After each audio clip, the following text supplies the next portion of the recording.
o forofo fa Talofa atu ele ni ta fo mole fo mai o se tato o tunu I vanu ngale lei o no le alofa male anga lei o le tua ia o por kalam foi le o le Talofa Samoa ia ko uma fa tasi mo le sunga ia pule ia au alfa tu te no tato por kalam ni taiao ma lo se fo mo via lo sunga le pule malo fat oi so ko se ia fat malo tavita malo le usul ni taiao fa malo si foi le amtangal ne va yaso tonu mos fa singa malo fa malo longoli fa yungol va yaso malo le ia le so fo ia pi fa ia ono den sa pisa tu ia ele sa dele ai me tau ma fa sa ia na wa ai ona to niu tatu vata pia mo le tu se fua e pe on fita I tunga ia le sunga tatu to fineta ia o le sunga le fa fenga ia yona panian ia ma le EFKS a pai monon tai sa tap neina il tatu tapo inga ni tau ia o se upu foi e to mutawina il tatu watunu ia o tatu wanga ia to tatu tiu tama fiau fenga ia ne vayaso o le au malanga I le vasa ia ole fa mana tu lava o tatou o le o tangata malanga o le tatou te iei lunga le vasa e teime so uama I tele o whawhitauri ia tatou te whamoe lava I lele ia e soan mai o tatou vai Pai fa leo le nga fa after tele tatou tofi sunga le fa fenga ia na tu fo ie alo fa anga mo tofi nei taiao ia sanga fa atumu pe le tua I longa nganga le utu mo pe manatu wale wala wina le tala le tua ia mo fo ile so fo malo lo ina le tino le ngata fo ile ia so fo fa lo ia wala wala unga ese o lo wala wai fa talo fo ile tapo inga le amale ainga vane le sunga ile fo le tua ia ole kalesia ata lo folta po ingal sungal to ina ia mal foltua ia mal lo la ofenga lo to fele tua sungai fa fenga nga mora to foltua ia male no fa kalesia ta to pulenga ingal tai ia le fo se mai wata to fenga lo to neva yaso ai ngol tai ia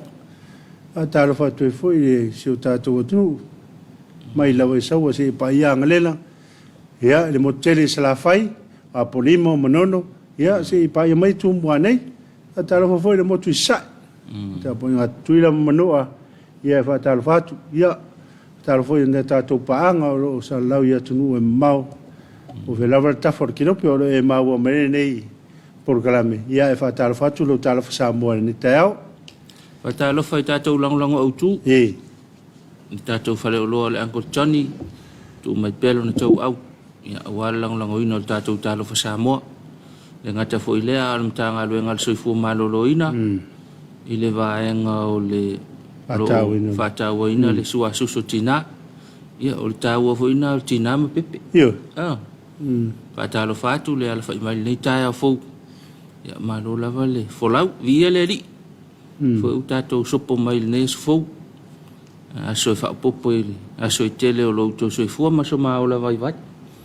a tonu mo fa singa malo si le fa inga malo lo ngol fa ngol vai aso le ngata ile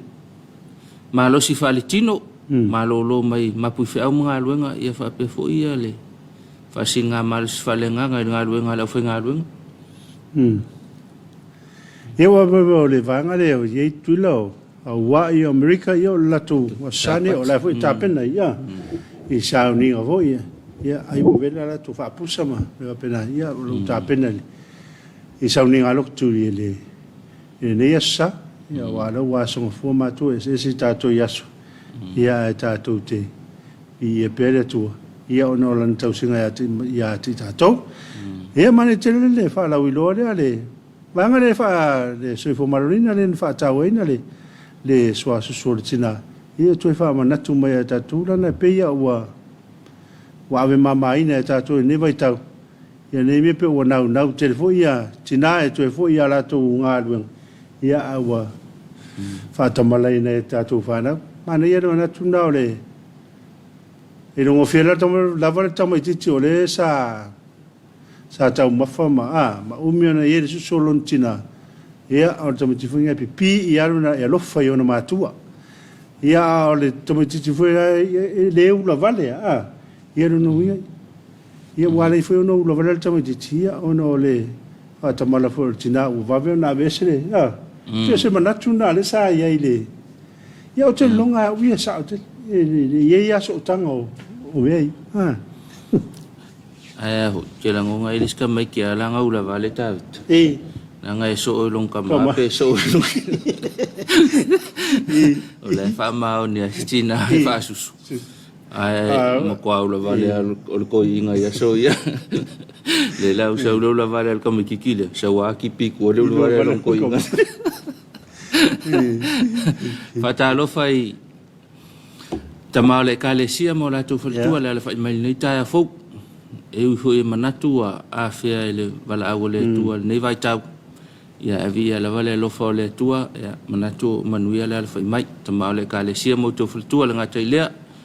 le fa nga luenga to fia le tua sungai fa fe nga mo tu faltua e le fea lavo mafuta mai ai ma mo malta tu por kalame sa mo nei ma tu no mau fa te tele mo nga luenga tele na nafi foi le upu fa malo si au ia wale fa na ole tua mal fa na fa tua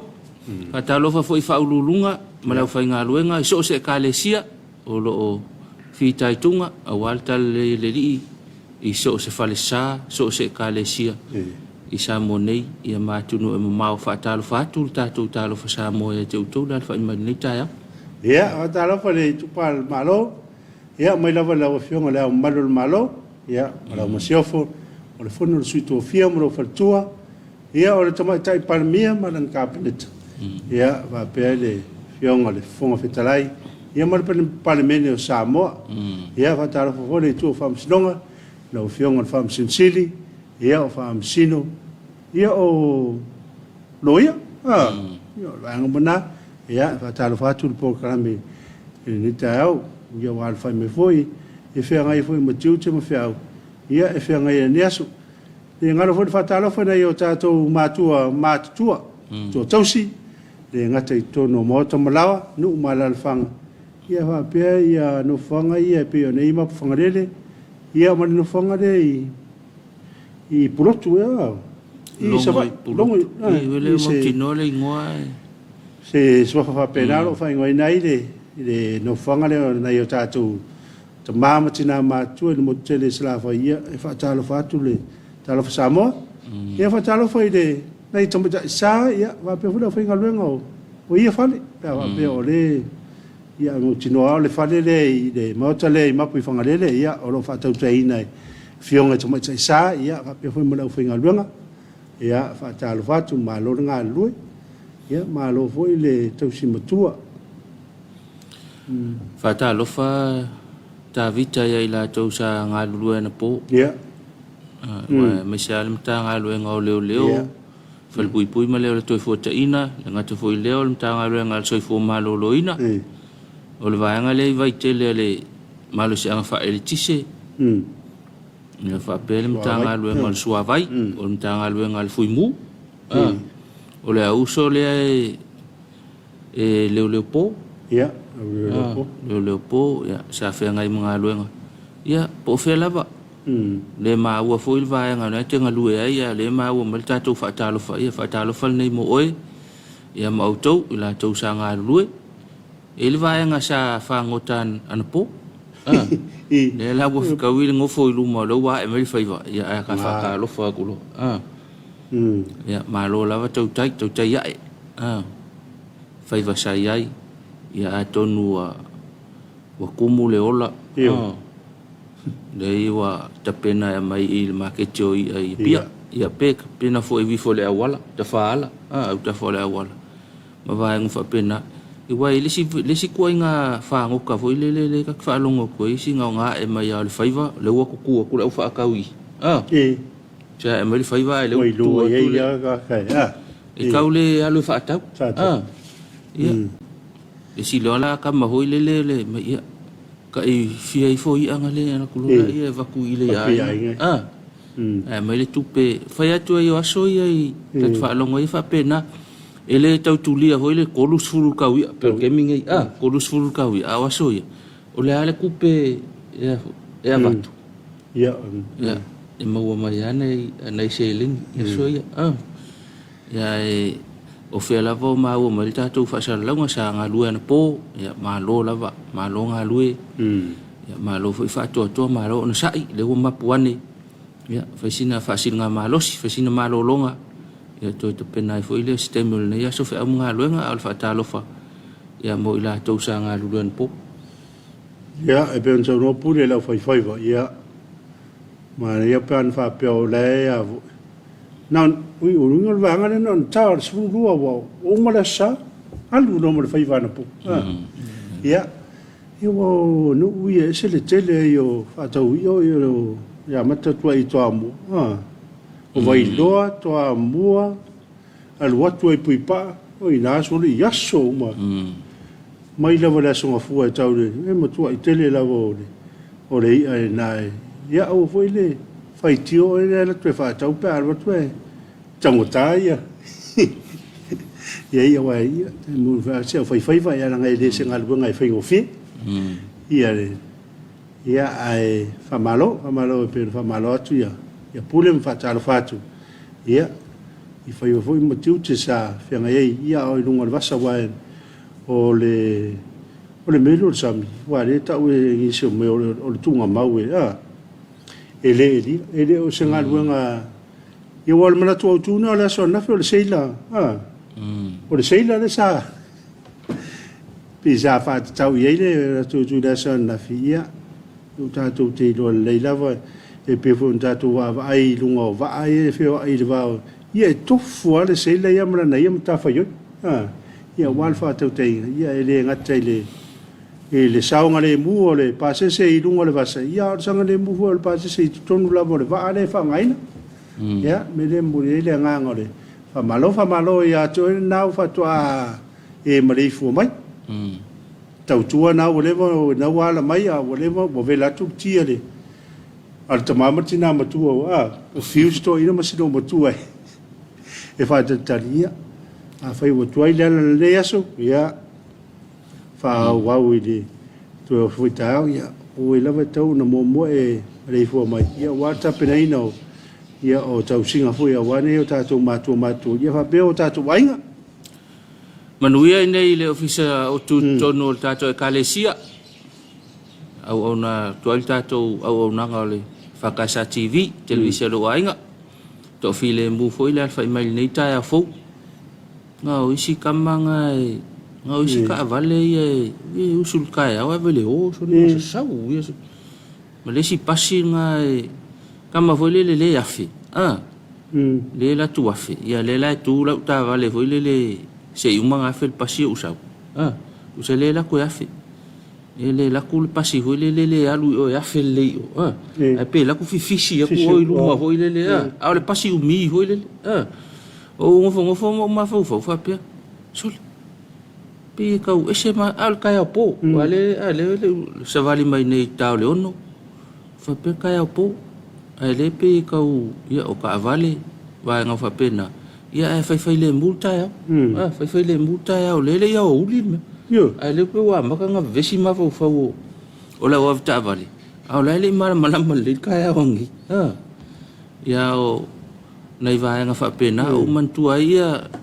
ele si pa ngana tato por kala memma kalango fe me soli esse ala kwa o isu soli kala mai ka ala usuk fe ngalu nga ala wa ko mar kambalo mang sasalang ko nga fa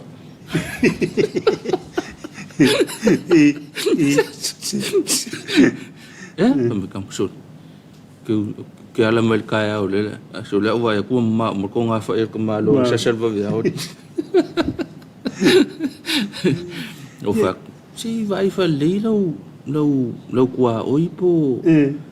o ke ma fa ka ngaka po le al menga e wa le ska ngaka mo al po ala mai wa kal fa sa sa ko fa ia pui ro po la tu le tua ia le malu le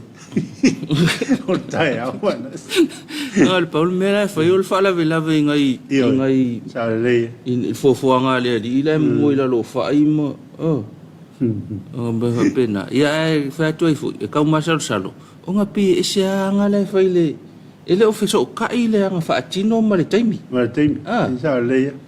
ia le o fa ya ku ile i spa nga le ka ku po kalam ia ma ia foi ko va ia ku lo so se sanga va lo ka mal lo va veo vi se le sa we sa we si aki po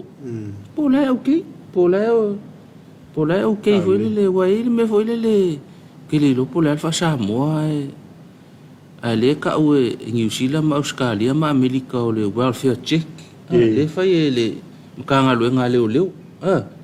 e se me foi le pe le fetau ile va ai al tangata lau tele ma society ia nga vili le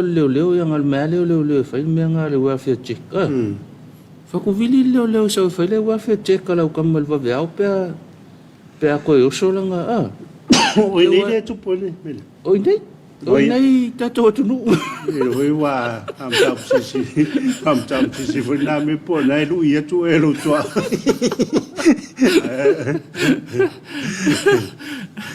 ia o nei vai nga fa pena e wa ese wa fa ko foi sa ese ngai kan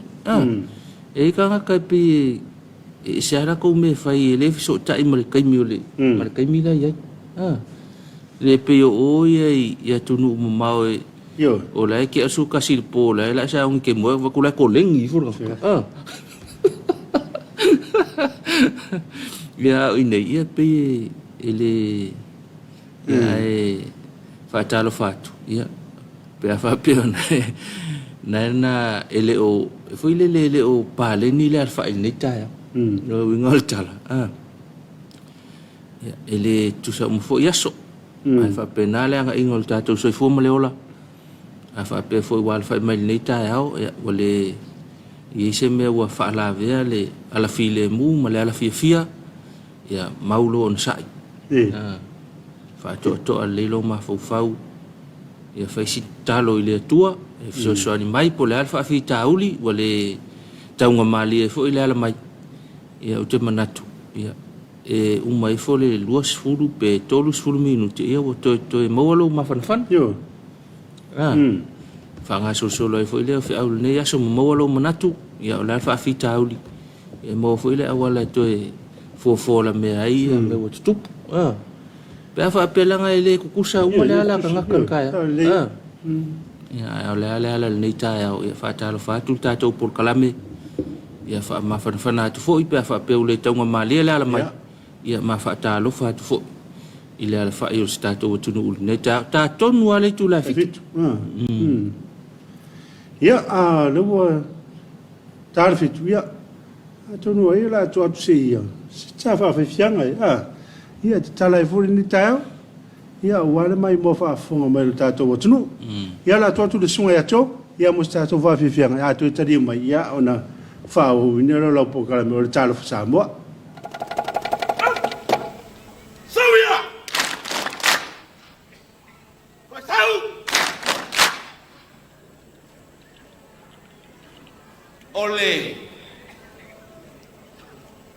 ole au su makpes o le pese fa avao malo usi la fa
O mea mo ia.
O mea foa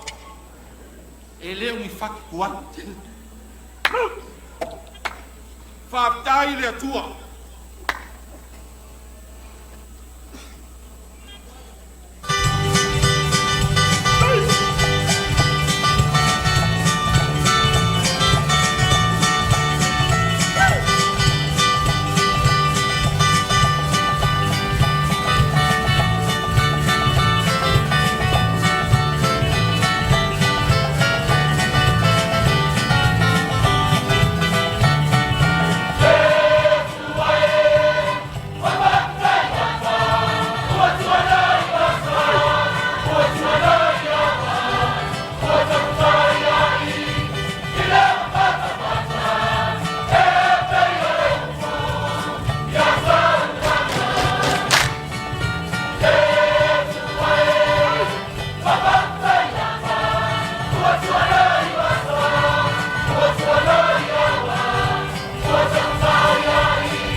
ia tele pea se vi inga o le atu.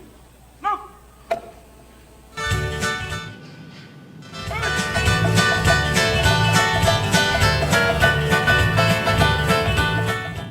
O le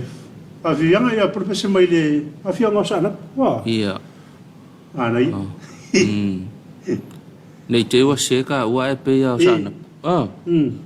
Tu no le la mai le sunga le fafenga nga ia pati. Ia. Fa Talofa tu le sunga le fafenga nga mal fretua mal ainga le fa mai nei ta fo. Ia e pe ya la sa o ta u. Ia fa Talofa tu la si mato nu sana. Sana.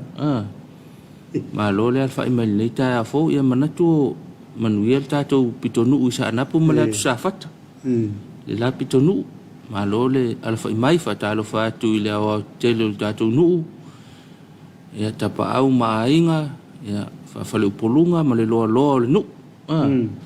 Talofa lo le kalesia tu la fa lupe ia ma lo mo sa nei ta fo yo Talofa fa sunga ya kina ale fa yo le fa fenga Tarangi o sana pu tai. Tai. Talofa tu ele ni tai au. Ya te mana tona e ta to lo fa ngai lunga pe te fai lang. Ya a Jova o mole ona tu fure lunga se to lo watu ya. Alo fa nga mo tai mano se ta to watu ya o lo mo mai le ngate ai ngai to no se ta to watu o Samoa ya fa pe fo ya tunu e mbau. Ole koseta o la fau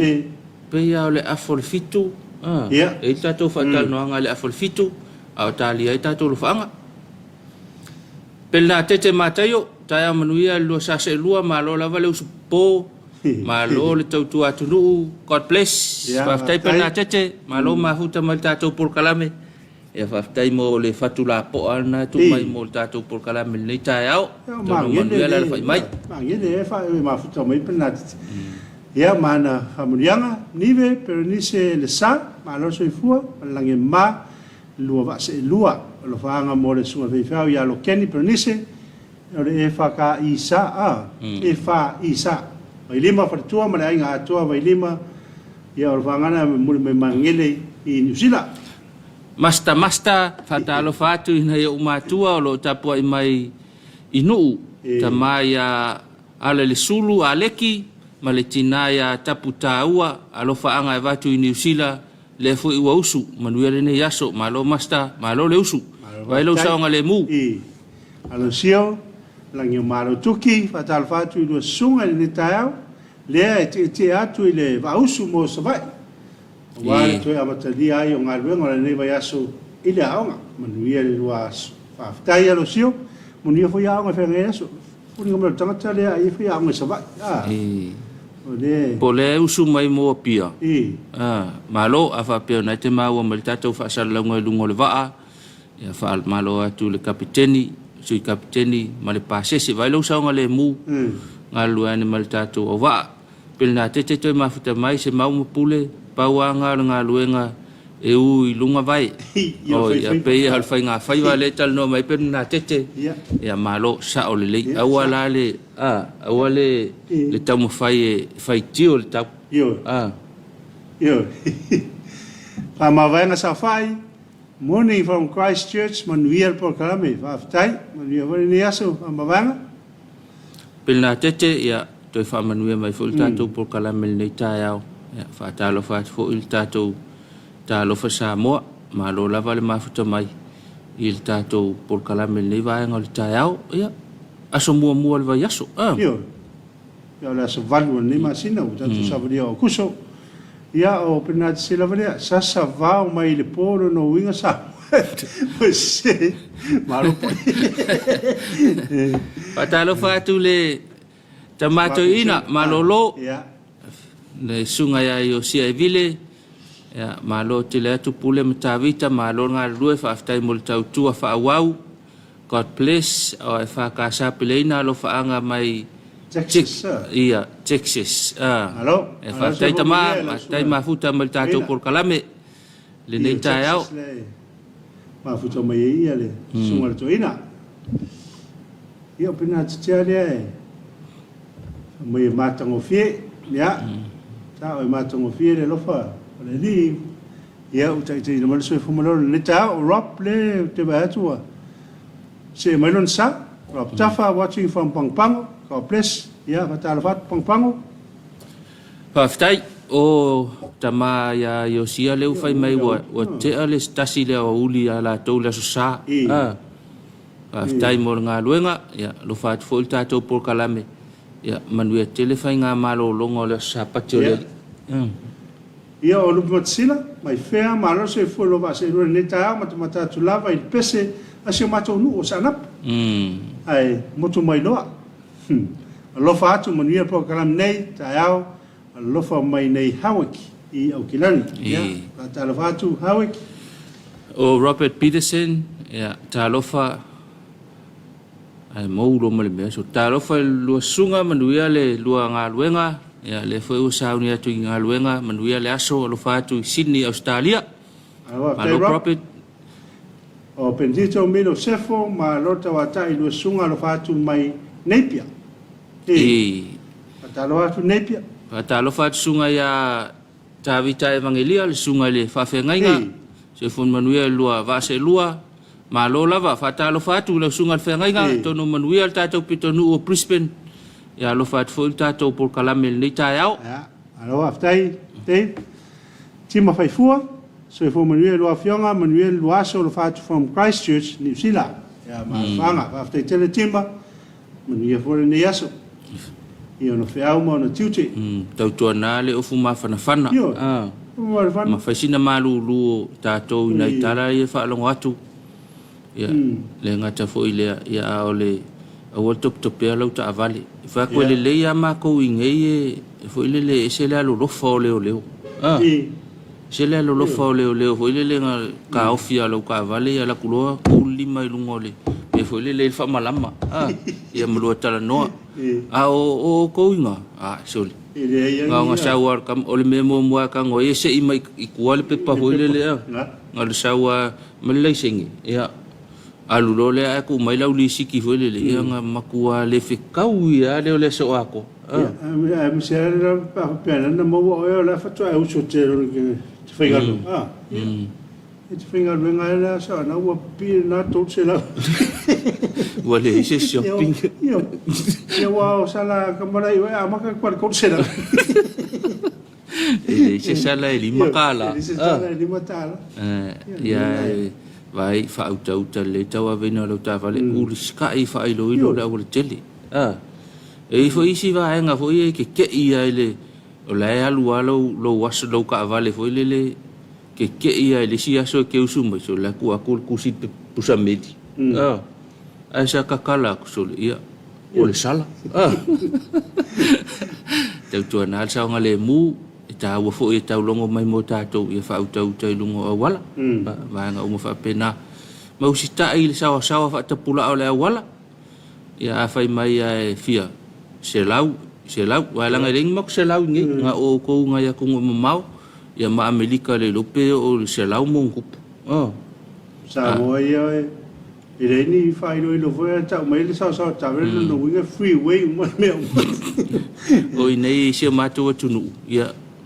italiana 5 kilomita le sa fa ta pula ya al tele o ta vale la ya pole e o al ta fit se fulu ta valu se fulu o le usika ka io ka ngaka inga ya tato o le si me mana ye nei me foi le ka ke ya la tua mana yo le tele o le wala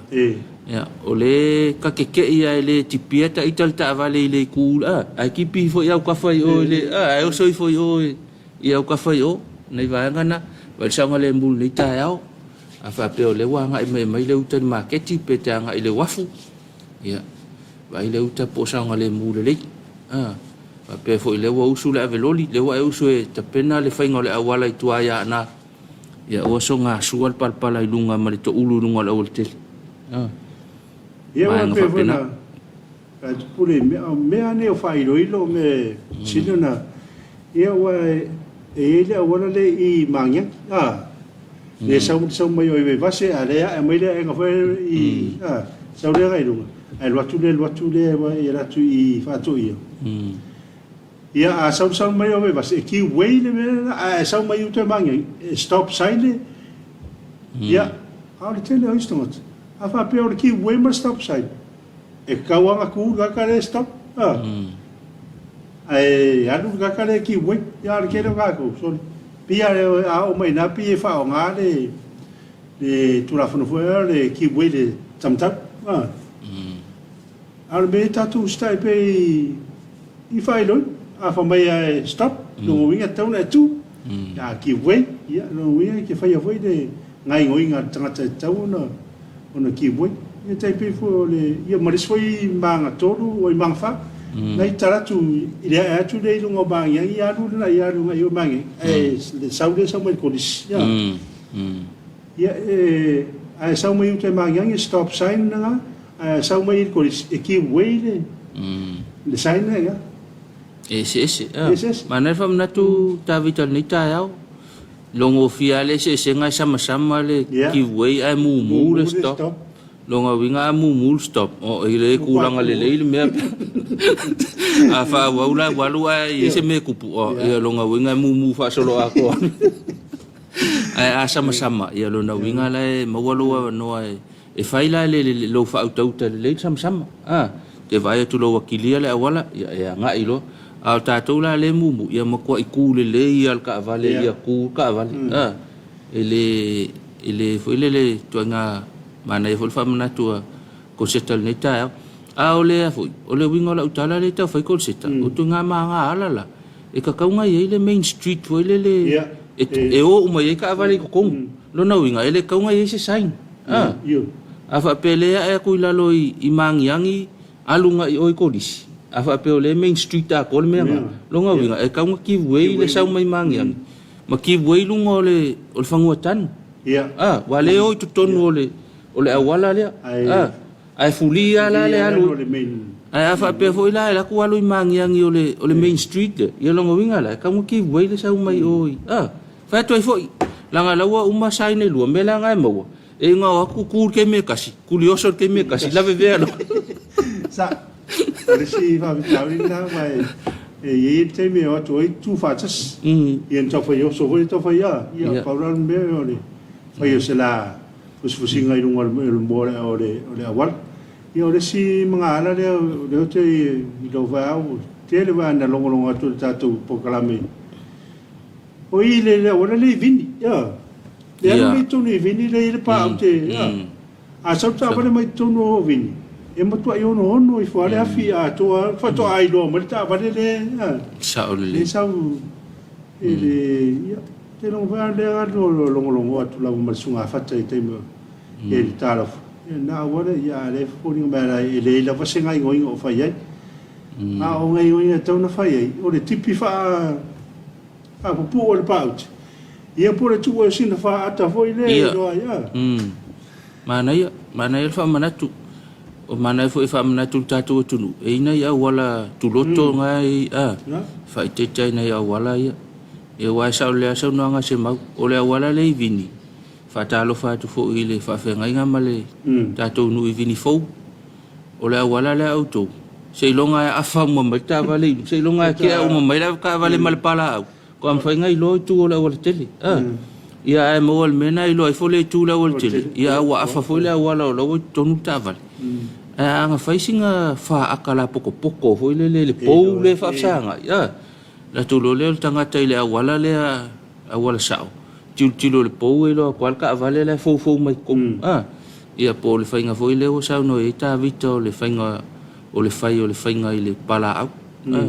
o le siva nga o le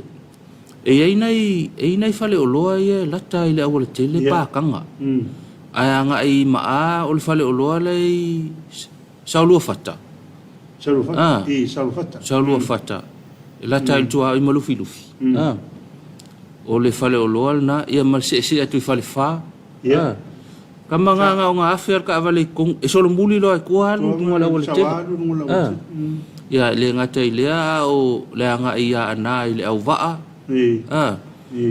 Ia o I la lovaya I tatu fale o loa I la lovaya e lua. O nai tu fainga tana la o le tele ia o nga afe ko kongu ku e solo muli mai lo fo ia lu lunga la ol tele ia e fa mana to il tato por kala me se to to na ne ia nei va nga le mole sile fial tato tunu te fo fa la le ina le ta au se fa la ve ile o mana o mia ia ona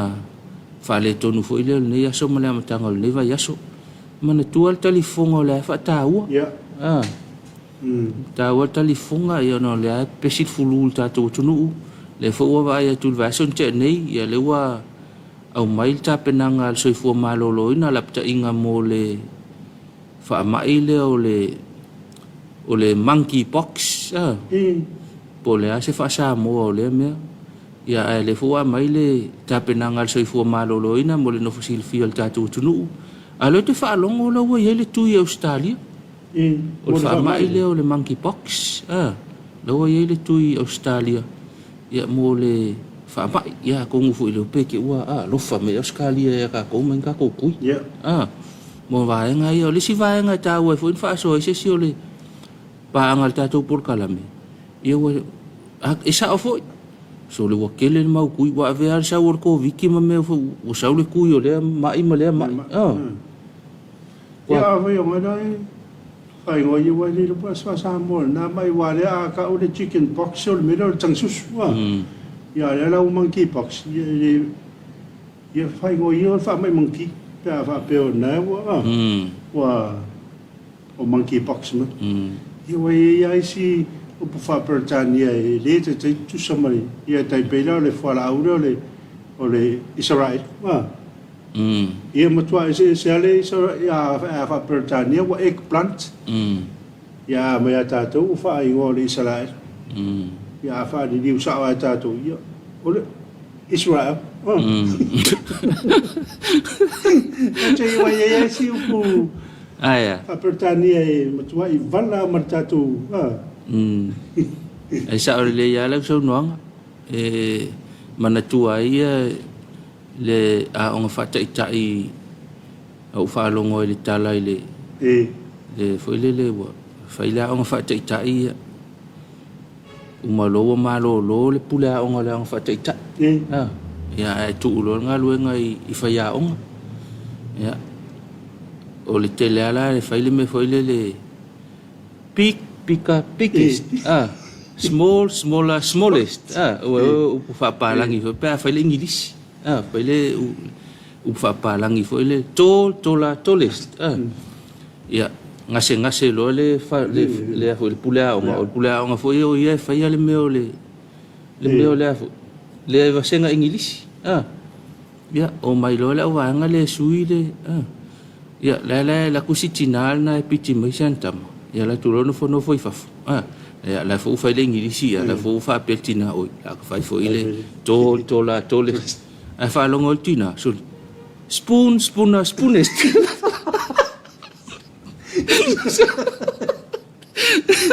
so ese ale me la wa sa fa ko ngi fa pelanga fe se ai me ya nga fo e se fo le sta ye le fa ya o nga ya mala fa nga langa ya se i fa ile me mo i ai sa le ala so no se ale me ole isala elu ia ma va nga mo fa pena ia nai va nga na mo le ai fa tar fa tu ta to ko karam Talofa tu fa ya onga ia ma lo le fa in data a te manatu to no minute a fa le tu la fitu o le ala fa ta to ma lo longa ia ona nga i mai lo le o le fa tala noanga ia pe ia o le tato va nga mai le usapi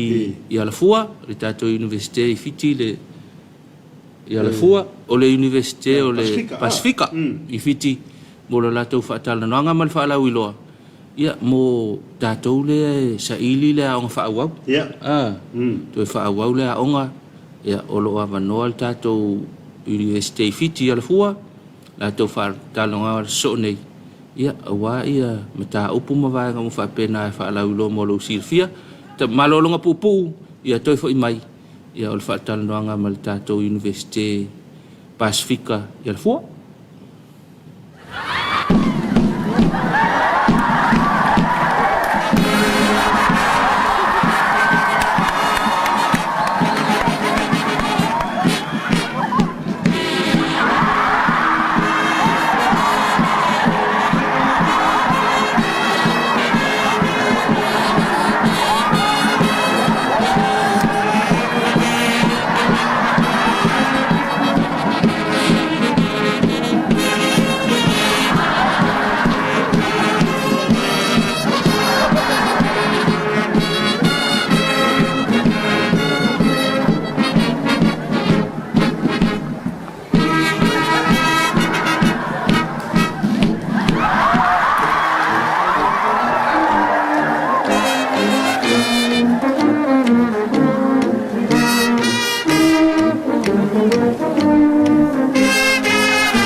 fianga tau le aso pa atua fa ya sa o mo le wa was pa na ni vai ma da pa tai mo la no alo ma sai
ele totally mai o tato po kalame o Talofa Samoa ia pe ona fa alau I lo atu ia o le mato mafuta masui ma le tato iu sapi ia le sunga ya Ronali ia pe o sunga ya G Samuel ia o le tato fa tata noanga I le ni taiao ia ma lo se fo mria ia lo sunga lo se fo mria I lo sunga pa te ngaga e whatalofa atu ko ia o mai moanga I nei tu la o le taiao e tau pa ia e whaktai tele le tato le atua waina I lua tatu whailua I nei taiao le mania Ia lang matafi fo I lau sunga whawhenga le taiao fo whawhelua I atua I fo le mai mo whafunga mo Samoa le taiao e matai mi mo nge TV2 ai ma ia Fia lo tato whaatasi le taiao whaalau I loa toi fo inisi vaenga o le mapokalame whaalau I loa tūlanga o Ristala mo a l'universite whaftai koroset ia maro whaftai o te longa ra tua tula vano ia lo sunga ia ma fo le tato po ani o tato whaalau I loa ia e winga le tato universite a roba le universite le tau o le universite le Pasifika Ia o le Universite Pasifika I Saute ia e se fulu lua member country ia ai mo le silafia o Samoa o le isi member country lea a le University of Pasifika I Saute. Ia e tā ua la le University o le Pasifika I Saute. Ai o le University a Samoa, o le tātou University. Ia sa a mata sa whape awele whamamafa I a unga agriculture. Ai talu ai nai tausanga pe wa atoiti a tua nele luas fu tausanga. Ia ua whaopopo lava ia le tele o po kalani o whai ona atawina I Samoa nei. Ia pe sa a mata mai I a onga whawhai a onga. E tele nisi o alon whanau. Ia ua whamania ina fo I tikiri, po whailonga whawhai a onga. Ia loa o le to tele fo I o lo ia I tutono Samoa. Ia o nisi na atawina fo I le USP, e le ngata I Vanuatu mea lo ia I lea onga le whaalo ia. Ai whapeana na atawina te fo I tutono lavo Samoa. Ia wawalu alu I lunga ia o pinga te whailangi ia, ma o pinga wha teknolosi nei waitau. Ia o mawhaia iona, whaia ia o onga online. Ia, al masawa vai mai nei. Ia o lo whatau tai ala matou enrollment fair. Sa matou taamilo I salawhai. Ota. Oka te maanga I o sawai. Sawai.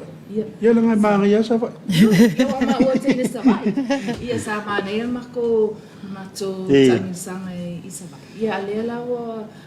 sa amatalia le enrollment fair I le vaiasana te nei I polo nei. Ia lea la ua o le vaiaso mulimbuli le nei o le tatou enrollment. Ia a whai e tele I su atu I le campus I Alafua. Ia o lo whaatautai a tatou enrollment fair. Ma o le suila ia suji. Ia o ia lo ia le tatou section I le USP. O lo o ngafa ma le vaainga o enrollment. Ia, suji. O wai leo te wawai atu o le wha lauiloinga o mo courses ma le maskosipi o lo fai tonu tato university. Ia, whaftai atu mlo o nola sungkor seta ia. Nā re fia whono whapi e toa sa nuangangan man mana le tae au. Ia, o ale melesa o te masalo o le melesa i e tato o langona fo le whapi o ala fuona o mea tau whawhatoanga. Ia awa alo alu i luma ia le universite o na tūlanga ia na pokalame whai. O leo toi titia o te masalo wa iwa 15% o pokalame le universite o mawhai au na watu umai nei Samoa. O tele o tato fole wa yele nei vai tau fa amai ma vaenga ese wa matai ona faiva vau ma me fa pena yele o ia se polenga le university wa leva ona tau asa mai me nei o unga ilungo o pinga ta fa ilangi lela e fa so se pokalame lava o fa ala on fa fatoanga wa fai fo online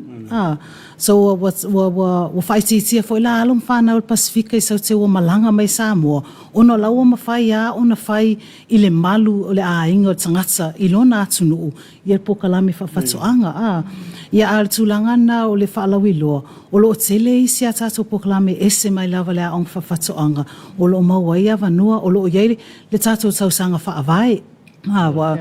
foundation studies na, wa pe o le mea le tātou e moni lava o lo iei ia le malamalama anga le tausanga whaavai. Ai pena o le tātou laumua i papa ingalangala. O le University of Pacific e saute e fo lato tausanga whaavai. Ia o tūlanga nai fia whaeloa tuai. Ai ma whaifoin, matalo tausanga whaavai. I le vaituanga lona lua ne tausanga, apel semester lona lua. I le whapena o le amatanga tausanga e mwhaino, matalo tausanga whaavai. A whape le tele i mautonu le first semester. A wo o mai second semester wa e salamo wa tole a mata whaatasi maisi o wo sato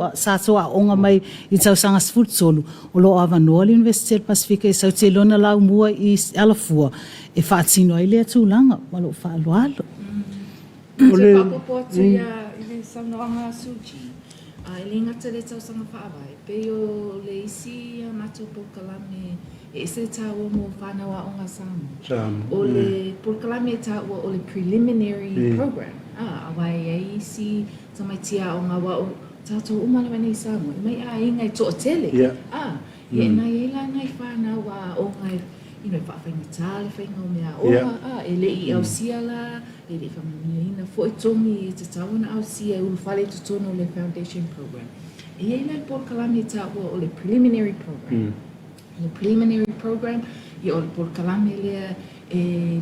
runga tutusa ma le year 13. E mawhaila e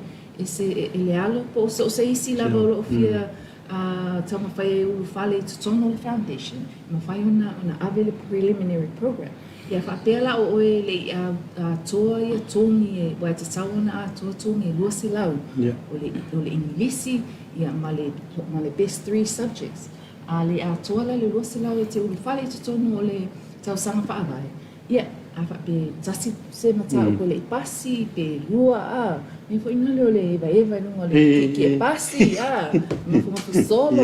Ai le al whai mea onga pe wao telo tamaiti e ano ia matawhai o I le whale. Ia e mawhai lao e na ave o mta upu e le I pasi. A pe le I pasi le maths, e o le matematika lava le whawhai na tā whawhiu nisi o anu whana. Ia mawhai ona ave lao maths I le preliminary program. A pasi loa. Ia mawhai loa ona e toi ulu whale fo te tono o le tausanga whaavai. Pe o porkalame I lua e se lea o ngā I le tele o aloma whānau o Samoa. E leo mai loa e toa tele. Ia, ma le sila fia. O porkalame umala vale University of Pacifica I saute. E whamanu e ina ia. E maua ilo whailonga le University leo Pacifica I saute. E mawhai ona maua lau ngaluenga. Pe te uru whale ai fo I se isi University I whafo atu o Samoa. Pe o le I te tono lale I tūlangi o le Pasifika le e tātou. Ia, o le toa tele o tai o Mālo, e mamtanga luenga, ma ofisa o Mālo, o USP alumni. O e na whao po lo mahola to whailonga nei le University of Pacifica. Saute. O te ilo le onga le, o whaisi lewa na nei tono tātou o tonu. Ia pe maria saundang sa tele lava nei tūtau whātoanga. O le temila neu so se toinga So se por kalame lava. O lea. Ai e o lo ave pere fa mamafa E whātonga. Pe ona tato le tūle ana tato iai le lockdown. Ia, o whenga toe, tato fo ia, tato fo i le ele. Pe ei se wa ai mawalalo, pe manatu mawalalo i le mata upu. Me mato sila fia. Ia, ele na ole o tangata whai whatoanga. Ia, o isi milionea ia tutono Samoa. Saule. Ma ele, e tau ole o le agriculture school, whape, ia, o te ale whai e palpala. Ia. Ia, ma so se mea e te ale te afu, e me e palpala. Ia, e i umanuia. Ma e ole to tele fo i o nisi o whaolulunga o mtanga lewa Samoa. Na mata mai ma fufua mai tutono ia o whatoanga a USB. Ma ese ia, ma inga popo kana me tutono o whatoanga. E iai le agriculture science. Mo tō sila fia o le agriculture. E avea oi ma tangata scienisi. E le tangata fo inga le paasama noa le whainga. E whainga tā. Ai whainga fia umalama mea umawa o lo a toa tapenanga lau university. Iai whaia onga. I mai so o se vaenga o le te lope. Ia o lo au maui nei Samoa. Me whaia whai face to face. Ia o lo mawhai i aila le agriculture science, i aile agriculture business, ia mo le vaenga le, i o le, apape o le tausa o le year 13, o le arelau commerce. Ia mawhai one o whale le agriculture business, ia e pe o supermarket i aile Farmer Joe's. Ia o le ona le, e le Farmer Joe's. Ia o lo wanginga foi, nga o mawhai le the School of Agriculture USB. Ma iai foi ma le agriculture o le science, o le agribusiness. Ese ia vai o le vaenga i o le Strauss. Ia te au le su e pe le palapala po le ele. I o le ele i o le iai le fatul kapisi. Ia le o le foi. Ia ma fai na e mawar tomai pe ICA. I o le ele o le Talofa. A le ola le talo. E maua mai le tomai mai le aonga le USB. DICA. E te le o le mea mawhaione e maua mai i le School of Agriculture. E le ngata lea. Ia, le whaapopo e matapo kalame o le civil engineering, o le tausanga fōlea amata i le tausanga mo le civil engineering. E mawhaia ona e alo suia o povi. Wa e le siva mai, e le se taimi. Ia, ma o le mea pito mana ia le loa o le USB. Ia, wa ato to mata pinanga ala university. E online uma mea uma. Ni mea leo le platform ne ta o le Moodle. Uma lola na la sau no atu ia suji le tino ina o lau enrollment. Pa uma lola fai lau enrollment wa restala. Ma ia, e maua uma ia lau log in i le Moodle. Ia, e free le wifi o le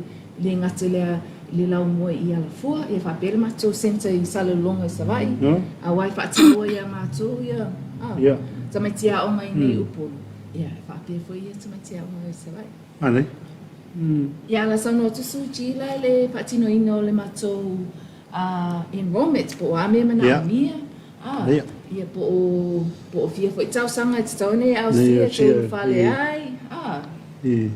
Seisi o nisi o vaenga o lo fasilinia lava le to'atele o tangata. Ma le te whai o tausanga e urwhale ai, ma tausanga whaatulanga ina e le toetaria i tonu re. Le oi, lau sunga le ai whanere sau noanga leta. O tātou leo la o ina e se ilonga o sau le wala au matai tua mai alia. O le tūlanga o tātou restala lo wha ngā solo nei. I o lo tūtala mo so se tasi lava e a mata mai la wa yalong whanau mai. El tau sanga sifuru tolu. Ia po i la tōfo i le o yaini ngā luenga. O lo maua le awa nua e whaawau e awa onga. Ia e mai se fo i tātou ia o whai ngā luenga le taimi nei. O matutua fo i tamaiti. Ia o maua o fo i taimi e whai e se mea something for ourselves. E tūlanga o le toi fo e a onga. o lo avanoa lea vaenga e tūlanga o a onga whaawau. E nisi vaenga wa e lato whailonga mua mai isi universite o lo mau whaile avanoa. E toi whaawau e mwhaalau tele le malamalama te sono lau universite Pasifika i saute i alafua nei. I le tūlanga la restala. Mo i lato tau tapena atu mo le tau sanga whaavai. E mo umia lau pepa whanau. Ina e lo le leo siaki simi le watu a ya wane o famai o siaki simi o toma lo wingo lo pepa now a le mo lo pepa now faina watu passport ya waleva na le Toyota to malanga a le tato fa sol e fai tato passport o tala tato borders ai o le pepa now o le tasi le ata passports o le copy o lo sasala si e apolo school si ia pauna vaenga tūlanga leo o alum whanau lo fia whaawauanga i tausanga whaavai. Au i lato fo i mai le year 13, ele i manuia le tau mawhai mo le tausanga whaavai. Ia o mea umana, ma le kopila lo sasa si, o i lo sasa la si. O sasala o le kopila lo sasala si e loa i po amata upu na whaale tonu o na ave a lea na o mata upu ian whaale tonu i le se mela atu e ave umai mata upu uma sa ave li tausanga sifuru tonu ai ave na o mata upu ia lea sa whaale tonu ina i au sia tongi e lua se lau lea ina i whaamalia ina vaenga umar tūlanga o au sia mo le tausanga whaavai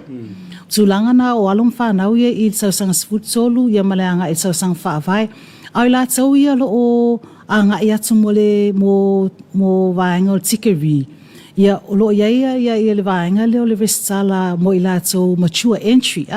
mo ila tau leva wa loa le ia tau sanga o ngā lulue tele fo lo la tau mai ia e vava ai fo e masiri sila fo ia le universite tūlanga o lo mama na ia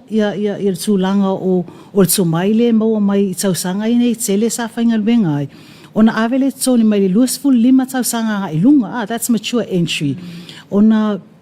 vaenga la ia mo mia o lau pepa whanau o le passports o lau CV wa CV la le pe o famtalanga ia whailoa o mamai ai vaenga ese po ngā luenga ese sa e ngā lue ai ia mase tusi mai lau whalwhanga luenga whailoa mai el tūlanga o lau ngā luenga le whai taimi nei ia e au ngā aile po kalame le e talo sanga mai ai le o le tusi whanai whailoa me pe fia lau tutongi o avin mea na le bank e whai le loan ai mai le tusi mai whalwhanga luenga whailoa mai ai ia tūlanga o lau ngā luenga lo whaatino ma le tala whea ngai ma le po kalame le lo e talo sanga mai ai e foi nisi vaenga o e lato whailonga mua ai mana o to mai avil whaalo ia o ese le popular tele o tato pokalami le whaalo ia e ona manatu vai luma foi na le a retire ala o ese si vaenga e tua iai ia o vaenga lana a palai mai mo i lato ia o e lato whailonga mua ono mai le avil whailonga whaalo ia i le meta o le graduate stream tūlanga lea, ele avea uma ia pepa whaalo ia peo i lato, ele ia ni lato whailonga mua a wai au mai lato pepa mai isi universite sa iai, e tau avea ia vaenga o electives o le porkalami e whaalo ia. No winga, tōras furu lua pepa e avea tametiti e whaia lana whaalo ia pea whapea ele ia e se whailonga mua.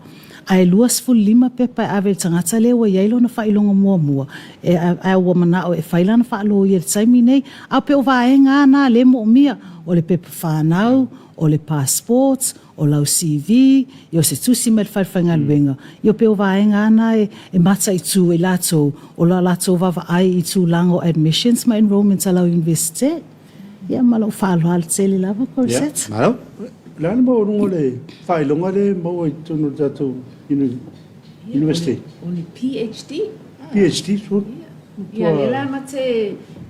o nei aso. Ia ma fata tali me ia o e te ala toe. Vai a PhD. Ia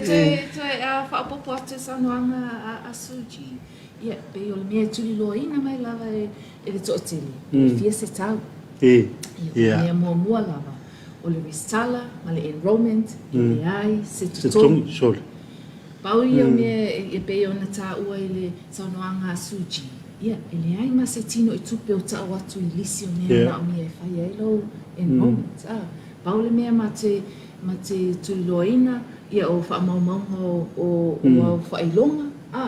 Ia malau pepa whanau. I le suatala ia whaatalatala noa. o le a fo se por kalame pa wale mea o lo fia o atu i o le laumua ia lo yele mato a whainga luenga ia misi o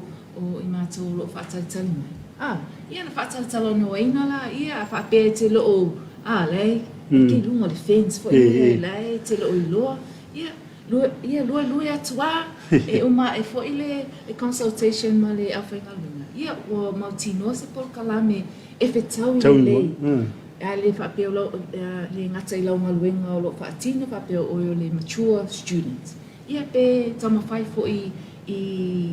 alama whanau e le i au sia tongi u whare tutono o le foundation program. Pe o le tāua o le porkalame le tau sanga whaawai, wa e inisi e visilingia. Pe e se ae alei ona tāua le foundation. Ia, so se whale lama ia, se tau ona. Leil whaawai. Leil whaawai. Ia, ma o le tau sanga whaawai le USP. O mea lava lo au tau ina i tutono o le tau sanga whaawai. E le whaape toi alu atu, na o le ingilisi, na o le matematika. E whaamalosia ma awe whaamamafa i to mai pe o le problem solving. Ia, le problems, le nga o problem solving in matematika. Ia, i tūlanga fo i lea a whaape e tamawhai, e watulu i tau ia a whaape i eis whawhi tauli. Ia, mautu sosoani i le tamaititi au. Ia, te tau na e loa whai whisili. Ia, e le whaape wā o le to'otele o tato alu whanau ma le ia, i le secondary school, e structure o ma le environment. E a mata mai lava i le amatanga e tāle longo. O piriota mua, lua, e structure. E o atulola, e mei atulola i le university. Ia, wale engi longo. E na o le tau longo atu o whai au. Ia, o au ta upu ia. Ia, ona tama whaila ia. O le mo te tama whaila. Ia, a o tau ina tamai te tiau. Ia i loa, learn independently. Fesili, po o ai ale fesili ai. O a fo ime e tama whai e whai pia whapea lai le o mauti noa i se na ta upu. O mea umai ia tama whai ia le leile whaawai. Ia ulo whale atu tutonu o le isi lasanga, o le whainga o tikeri. Ia, o le to e tama whai vuri. Ia, o ia te aluai, o le whaamamafa lena ave le tausanga whaawai. Ia ma le to'otele whai o tātou, e le whape ulima u atu le mātua le lima. Ia, e o le sina whae ngoa le matonga luina. Ia ma te talatala noa fo i mātua. Ia tama whai tu watu ia le whanau a onga e atu e a o oma. Awa pe o le isi le mea e ratu le si matua pe e. Ia le lata o whaatasi ia. Ia ale matua tama whai. Ia uma le tau sanga whaawai. O ma whai le tama ma le tene a onga le USP. Na onga independent. Ia, ana ia. Ia ma le tere e unongo wina e asisio e mana o misa fisio sani mwhai una so tai meo. Ia, o le numera le Tatu Universite o le 21671 lua tasiono fitu tasi. Ia, o le omo mawai sections ese o le Universite, o le enrollment, o le administration, o le student welfare. E fisilinia lava po se isi o maa ua masuji. O le vai tau nei, ia, o lo town union at fo ila university ile mato fa uma te le lava ile asfarai ia pe o se si va enga le ne ite ua vili atu se lo matua po fe ele maka inga na sau ni no ti fai mai e vili atu ia e ma fai ona email atu foi o le rona.v@usb.ac.fj po suji.samuel@usb.ac.fj. E tatele i mei atu la le whauma. E fia whaapopo atu fo i le ma sawalwal mai ni. O lo o iaia wanoa whaaskola sipi. Le lena tato tala noa le temi o sola. I le isi sotongi e le ulufale. E ulufale lo o umana whaile resi tala o mtau. Ma o le si le vaenga e se mana i lau university. O le mawhai lea na ave whaavai taimi o matau. Mawhai ona ave pe tasi ke matau upu. lua mata upu awai taungu uma ni whainga malang da tama whai pia awai si o loo whainga luenga ia maawe mata upu tasi pe lua e te toe ai foi le tau sanga ia loa o e sa honini e te whau ma lo iei matua no whaaskol sipi le la sa no toa ia suji I nisi foi o tato ava no whaaskol sipi alo a mata tu le ava no whaaskol sipi le tau sanga whaavai o le avele o se sosoani inai a inga vai ele o le lima vai ai pe ona tato tala no ai ia o tato mai a inga i to o tele tasi tangata painga lunga tu salava pe CEO pe ACEO aia ia pe se fulu lo se fulu tangata tu tono o le a inga ai on e la tangata fa mama ven ia le la tama fai ai it's tongi ele vai ngol mato al tato university o ta o Pacific Tech ni mas fu pasenio o le pidia o ngal tmetitia o ngal ta sang ala sa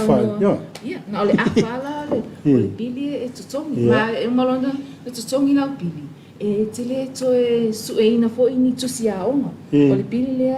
e ato uma ia to sia o le log in le muro o le free internet awa I o le la mua I ala fua fa pesa lunga ia e free le internet paulava le elo ia fo ia computers ma laptops e ngata le library e fo le mato computer lab e fai ona fa nga I net so se isi lava lo resala ile a ona le USB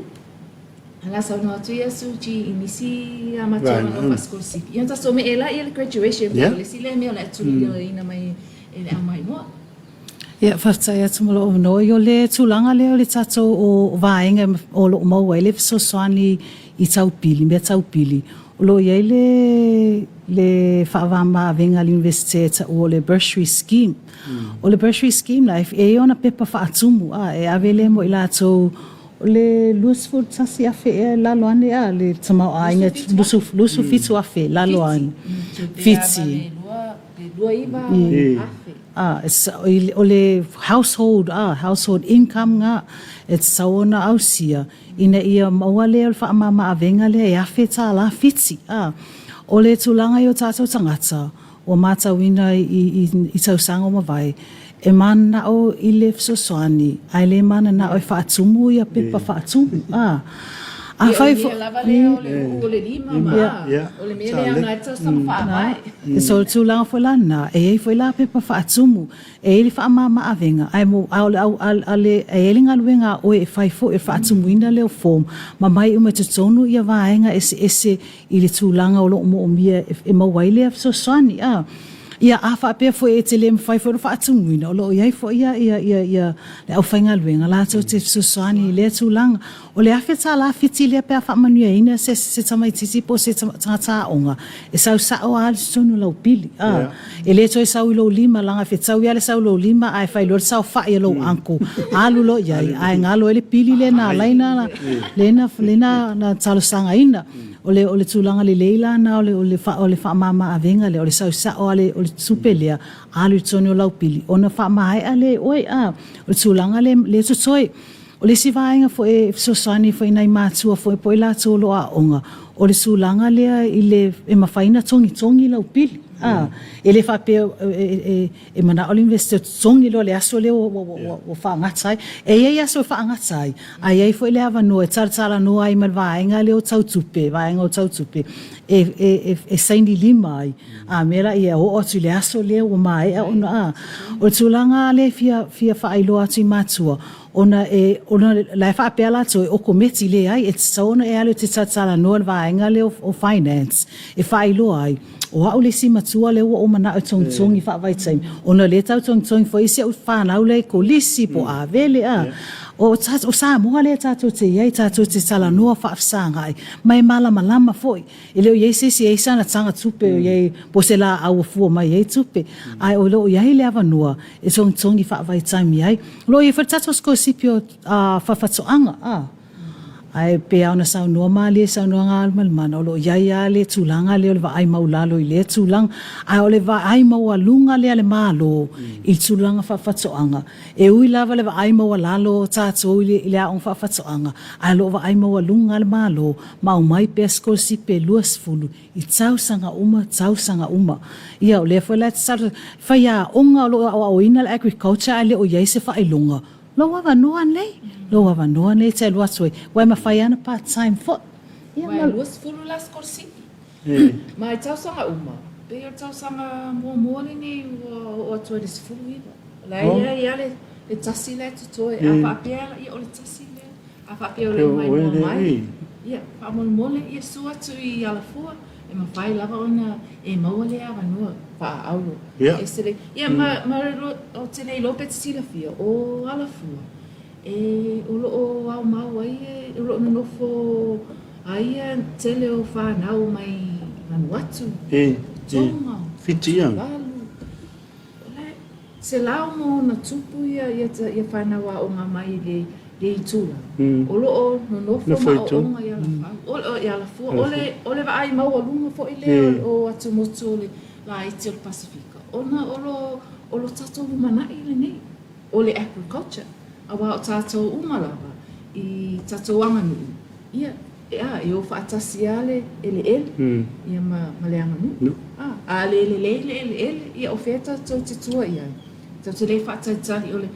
longa wingo le mere la amo o fa tantani le va sa e mai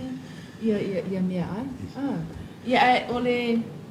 tato fa unga ia pe ne fa mata mai lava na le ai se vice chancellor ma le to tele nisi e malanga mai sa mai le misela ia sa cancel sa fai online ia nisi o fa unga o le tau sanga tia nei ia sa fatau taia ele a to o mai le to tele o la fai na ale University o le Pacifica Samoa au wai mai i le faunga pa o le nei tau sanga ia o se tau sanga ma wai ona o le a to o mai ia e fai na wenga ia ma o le se vai o pe uma lava o se vai na mawalunga fo ile no mera tangata fa o suji ia lava o sa sang mo ne o le sa sang mo le o pe Sicilian to tele au fa o to e talo sanga ina nisi o fa ono wale lava le Stockland de Samoa ona lava o to tele fo ia mtanga lwenga an malo lo yela to sa avatula to ofinga lwenga e a onga lela o mal tsa sanga fa wai e pe tulanga na o fa ta ua na tsa so fa tsa nanga ni yaso o le fa wina le wa onga mai level amatsanga se o mai tsai mi fa onga pe tulanga na o le asfrail neila le moto tupulanga fa tsai e fo tsa e kalesia mo fa va no ina mai fo o le mota le a wa fo ia fo fanga la university ya se masalo tulanga na lo ye te manu tsa so tsai mi a corseta e mai se wai pe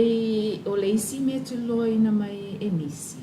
pe mafai ona fai ni courses por kalame tato au talavo oi tua au talavo wai a fa pe o mato e kalesia lo mato po ia ale au talavo ia a fa pe la o le avai ma foi le o le mature students ia mafai ona suatu fa pe mai tau sama ia ola o vaenga le fia mana o mia ona fai se course ia ia mato por kalame short term courses pe ono va yaso pe ono masina e mafai ona fai fata se ta uala o le cohort ia mo au talavo ale tato e kalesia tu atu to o tafa pe ai sto fai se scholarship tato e kalesia wa ole isi le atina e se le taua ole atina ina le o uma atato fana awale lumana e so lato lumana e mania ai mole lumana i manuia foi o le ekalesia wa nei vai tau ia e mana o mia lawa le tomai ese le ngata le a onga fa al tuspa ia ia mana mia fo ia tomai ese sosoani e le fainga o le atina e o si o tatu e kalesia. Ia tonu ai ole, Paulo le, tatu e whiro i vaso le pe, tasi ala sole. E mana o pe ina ngalo ia tatu e whiro i vai so u. Ia mate o mai, vai so ma tatu tatala no. Ia. Ai i whaftai la mamo ia mano wha auro ni neita iau. Ia talosia, ia pule alofa le atua, ia sa atua na whamanianga i lausunga, whapere le EFKS TV, whapere foi, alama whanau o Samoa lo mai, ia musu ina o le angapa ia su atu i o tato enrollment fair, e whai se ai o le nei tau sanga. Ia, nā lau whafunganga Samoa, le tato po kalame ni tai au, ia, te le awanoa, ia, awanoa ia wale anga I ruma. Ia le ngatai ia no mafana. Ia va pela fo na e tele o sila fia po ferme tu pe tu tonu pe tu fafo. Ia la o ia le fa mama venga ia pe ona sume le sunga ia rona. Ia va pe fo ia soji. Ia e fa la lo atu ni sio tato skolasipi ia po cosas fo ia o fa ia tonu tato university I alfua. Ia maule mo le tele nga fa tele ia ia rona ia whapero ia soji ia mo le taimi wa whaavanoina ia sumai fu ia wale whalau ilo ia se long pui li e fu tato wa tunu i le te le mau avano ia lo ia tono tato university ia mo along mana le ngatala ia long whana ia whapero I nisiu ia ia ngā fui ia wa oi maa ia wa to telefo yo sorry wa love talent so tele fo yo nisi o lo I maru. Ia wa lung nai fo ia le USC. Ia. Ia ale tato por calamena ne yas. Tai. Tonu tato toi filo I voi leva yas. Ai ni ofisi. Ia ona tu ina mai la. Tonu le semi o fa al what you want to screen ia emails ma telefoni. Ia mo fa mo monga. Ia ne yaso. Mura tu langa fa tele I lango le tato programe lango Johnny fa pen tanga luenga o se fo malorena va ngolo fa tawaina I le so o tina ia walang lango ina nei programe le fa ona winatu I le aso walo fa fo anga Samoa ai manu etel ia fa matut fa ngai mo so tato tunu I ne aso ma ya mato morona ma so ti so fa se fo Fa se fo.